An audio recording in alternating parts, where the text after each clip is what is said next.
Hello everyone and welcome to the One Stop Co-op Shop. This is Colin and today we are going to start the town phase after Quest 1 of Descent Legends of the Dark.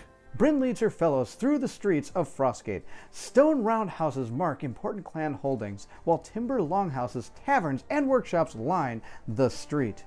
Bryn's house is large, its wings unfolding around its scraggly little garden, kind of like her helmet.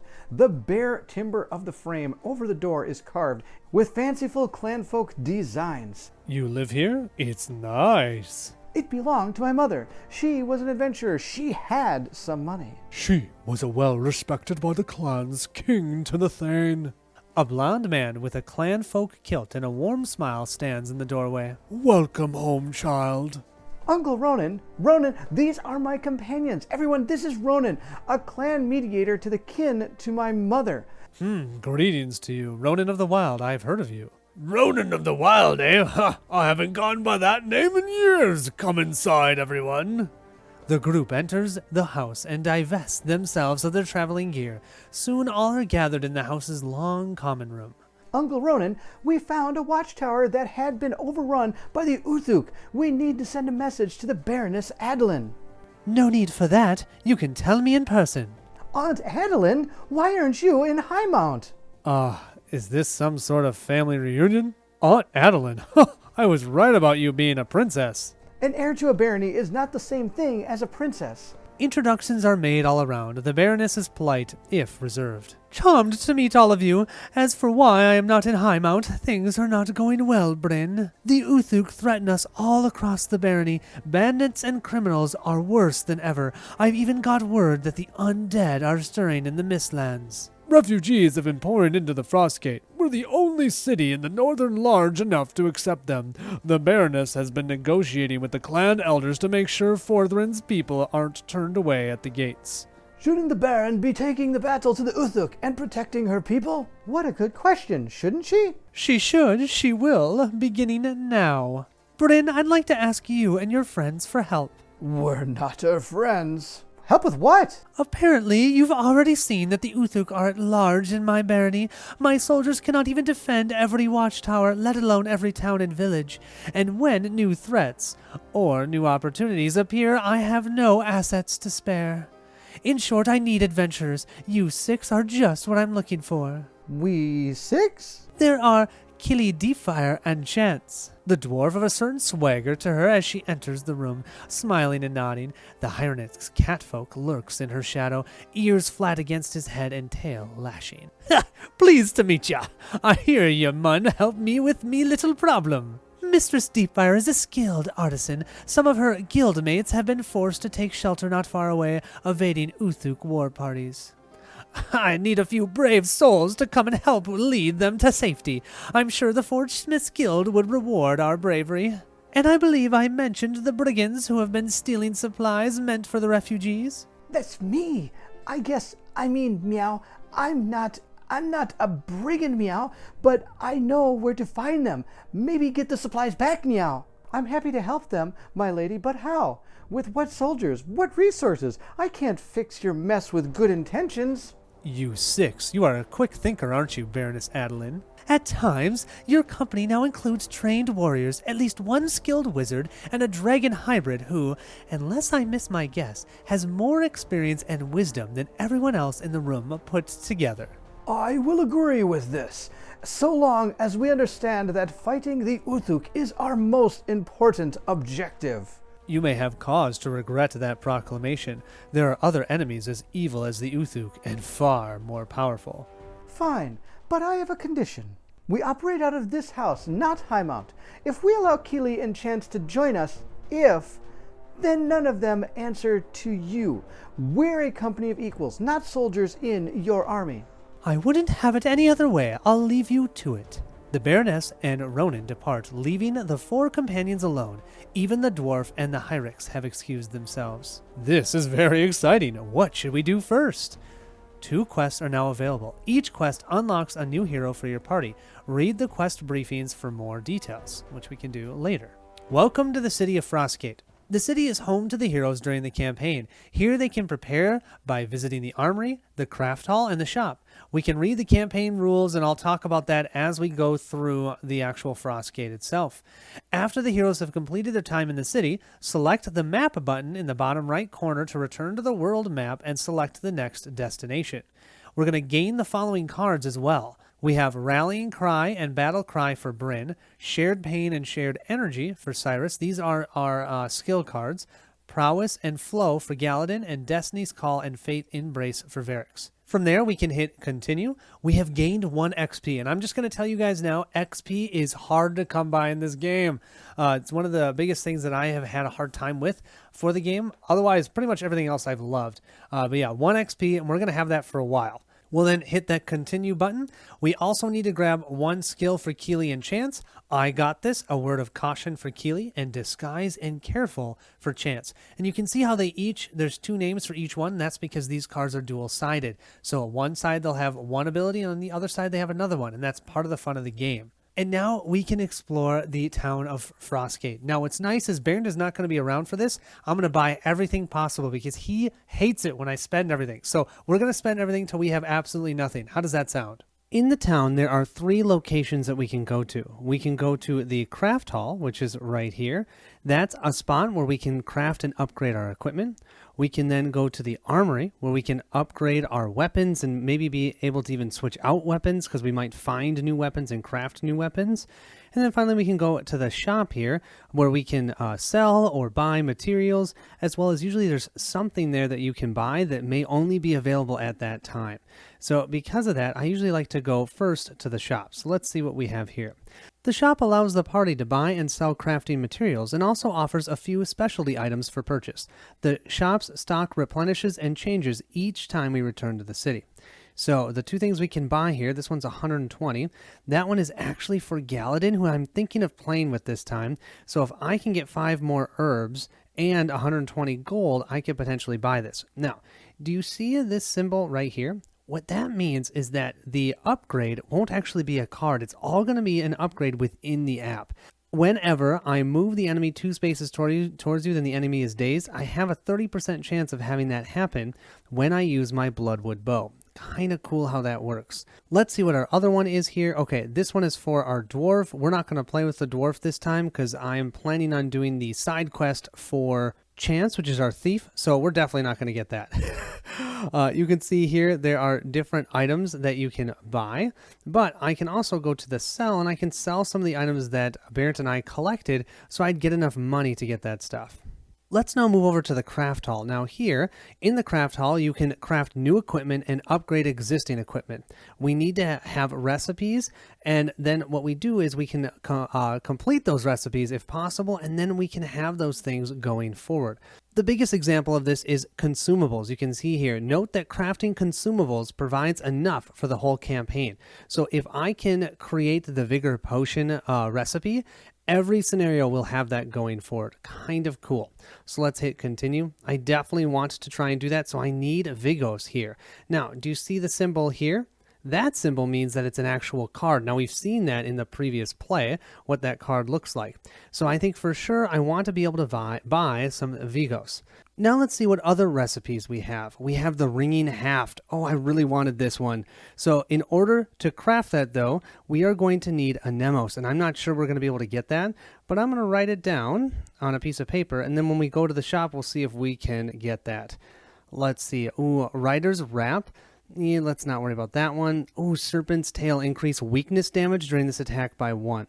But we would need Bone and Toxos. I doubt we can get that, but I'll write it down just in case. We'll look at our next one. Ooh, the Braided Pommel. The enemy is dazed. After the attack, move each enemy 1 space away from you, and that's a 30% chance. But we need Lumos for that. And then our final one here, the Mammoth Stock, we need Anemos and Aquos. So let's see what we have available to us. You can see in the shop, we have Umbros, we didn't need that. We have Anemos, we needed an Anemos. We have Teros, and we have Toxos. So actually, I don't have any Vigos. That means I don't think I can actually make those Vigor Potions. Oh, that's a big bummer. Let's go to our selling inventory here, and let's sell a bunch of these. I don't know. I'm looking for at least $100. So let's do 31 of these. We'll sell that. We now have 124. That way, if I go to buy, I can then buy this. Oh, we don't have enough herbs. We need 5 herbs. Can we buy herbs? Let's see. We can buy herbs. There are 10 herbs available to us. So let's go here and let's sell another, 8 of these. And then we'll go back to buy, and we'll go here and we'll buy 5 herbs. And then that should allow us to purchase this. And then because we purchased that, we can then go back to here. We can go here. And now you can see on here, there is a check mark. That tells us that we have the right pieces to be able to craft that. So what I'll do is I'll click on this and hit the craft button. Now you can see we have no more herbs, but the Daravine arrow is available to us. We'll then hit the back button. We'll go here. This is the one that we haven't seen, the armory.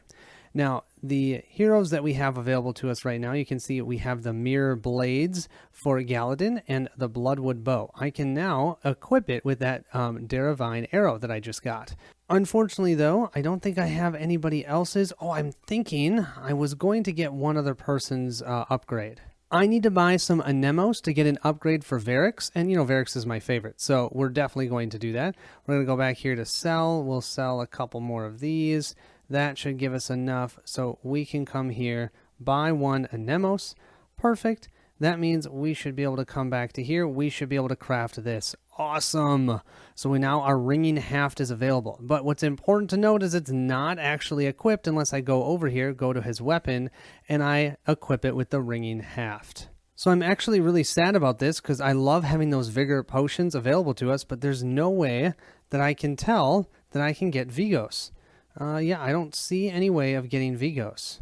I think I'm going to do one more upgrade, and in order for me to do that, I think I'm going to take a couple of these and sell them. Don't tell Barrett. We need to buy 1 bone, and we need to buy 1 Toxos. Oh, that's 30, so I need to sell a little bit more. We don't need that much metal, right? Let's do that. There we go. Then we can come here, buy 1 Toxos. Perfect. That means we should be able to get this upgrade. Yes, for Varix.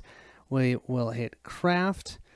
Then from there, we can move ourselves back to the armory, and we can go here and equip that.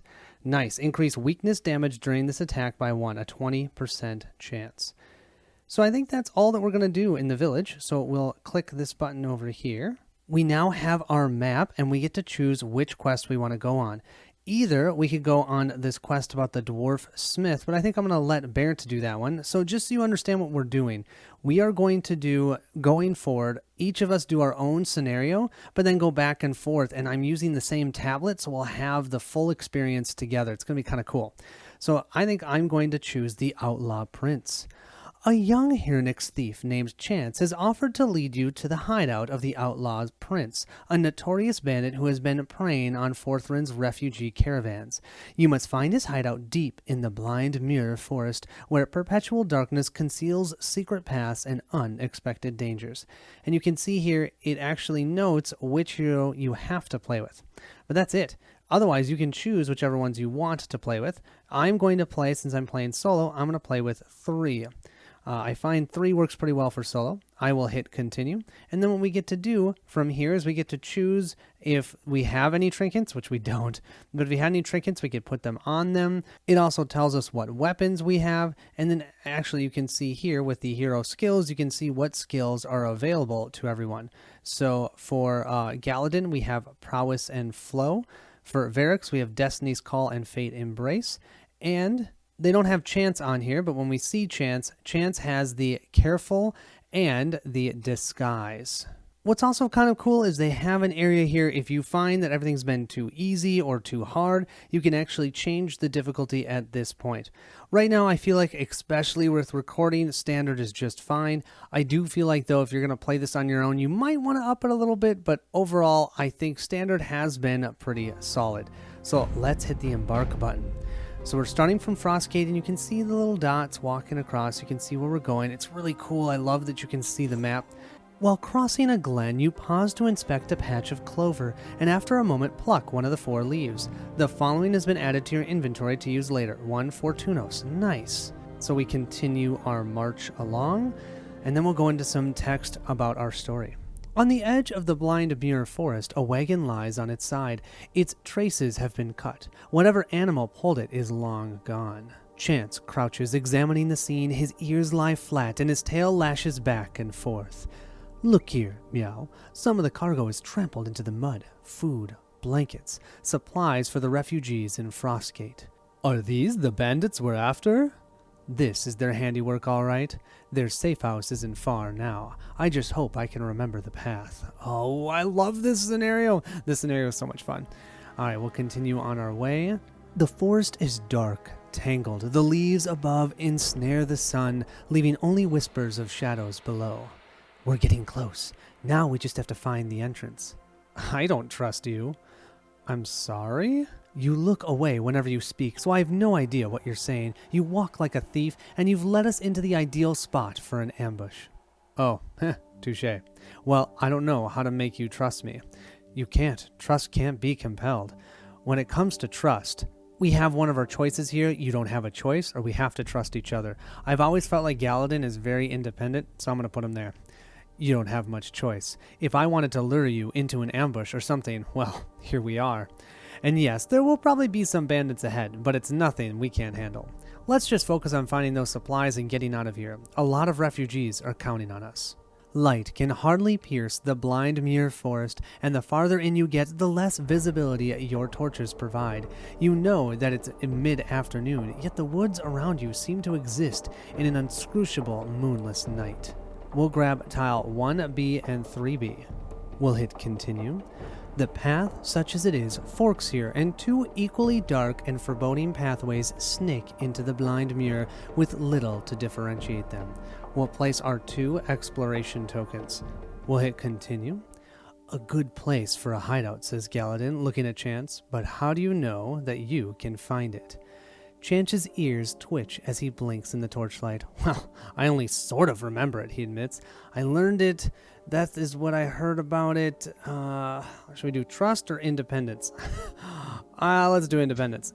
Eavesdropping on the thieves. I heard it eavesdropping on some thieves, the bad sort of thieves. One of Chance's ears tilts sharply as he speaks.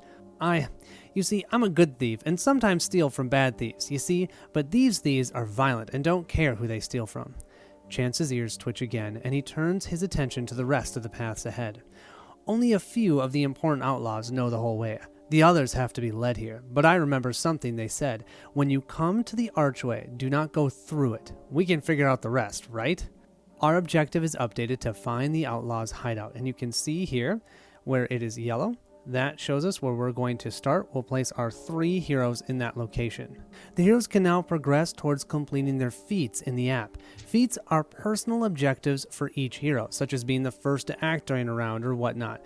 Each hero has 1 feat active at a time. When you complete it and it's automatically tracked by the app, you'll then have a new one that you can choose from. I really love that. If they didn't have the feats in this game, I don't think it would be nearly as cool. So let's go ahead and look at our feats and see what they are. So the 3 that we're playing, we have Galadin. He has the hunting party. Any hero attacks an exposed enemy, and that's awesome because he has an ability that can expose an enemy. Then we have for Varix, every advantage. Deal additional damage using an enemy's weakness. And then you can see here, actually, you can see the rewards too. We have a Twilight Arrow recipe, so that we can actually build that, or we have the Inscribed Half recipe. And then Undercover, interact while there are enemies on the map, and that's the Shadow Weave Gloves recipe. Cool. So from here, I think I'm going to stop. We will start the next video actually doing our quest. Thank you so much for watching, and I will catch you at the next stop.